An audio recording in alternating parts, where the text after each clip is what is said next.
DSC ఎగ్జామ్లో current affairs మరియు GK అనేది జాబ్ను డిసైడ్ చేసే ఫ్యాక్టర్ అని చెప్పడంలో సందేహం లేదు. మన యొక్క బయాలజీ పంతులు డైలీ కరెంట్ అఫైర్స్ ఫాలో అయినట్లయితే మీరు ఖచ్చితంగా డిఎస్సిలో జీకే మరియు కరెంట్ అఫైర్స్ని క్రాక్ చేస్తారని చెప్పడంలో సందేహం లేదు. మరి ఇంకెందుకు ఆలస్యం, ఫస్ట్ బిట్. జాతీయ యువజన దినోత్సవాన్ని ప్రతి సంవత్సరం ఏ తేదీన జరుపుకుంటారు? సో మై డియర్ ఆస్పిరెంట్స్, ఆన్సర్ని గెస్ చేయండి. So the correct answer is option B, January 12. Next we can go for second bit. జాతీయ యువజన దినోత్సవం ఎవరి జన్మదినాన్ని పురస్కరించుకొని నిర్వహించబడుతుంది? సో మై డియర్ ఆస్పిరెంట్స్, ఆన్సర్ని గెస్ చేయండి. So the correct answer is option C, Swami Vivekananda. So Swami Vivekananda యొక్క జన్మదినాన్ని పురస్కరించుకొని ప్రతి సంవత్సరం జాతీయ యువజన దినోత్సవం జరుపుకుంటాం. So next we can go for third bit.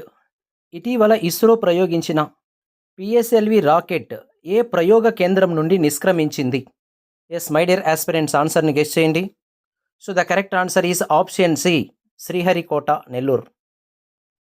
So next we can go for fourth bit. భూమి పరిశీలన ఉపగ్రహాలు ఏ రంగానికి సంబంధించినవి? సో మై డియర్ ఆస్పిరెంట్స్, ఆన్సర్ని గెస్ చేయండి. So the correct answer is పైవన్నీ, అనగా వినోదం, వ్యవసాయం, వాతావరణం, భద్రత, ఇవన్నీ కూడా ఎర్త్ అబ్జర్వేషన్ రిలేటెడ్ ఉపగ్రహాలకి చెందినవి. So next we can go for fifth bit.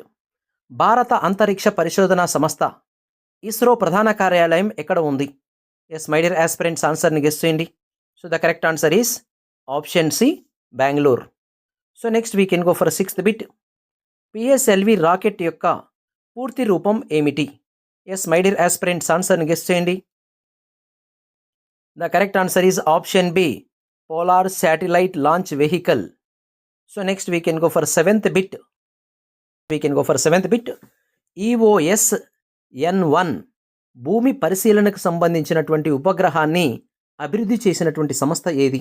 My dear aspirants, ఆన్సర్ని గెస్ చేయండి. So the correct answer is option B, DRDO. So my dear aspirants, ఇలాంటి డైలీ కరెంట్ అఫైర్స్ కోసం మన బయాలజీ పంతులు AI యూట్యూబ్ ఛానల్ను follow అవ్వండి. అదేవిధంగా like చేయండి, share చేయండి, సబ్స్క్రైబ్ చేయండి. Thank you. Have a nice day.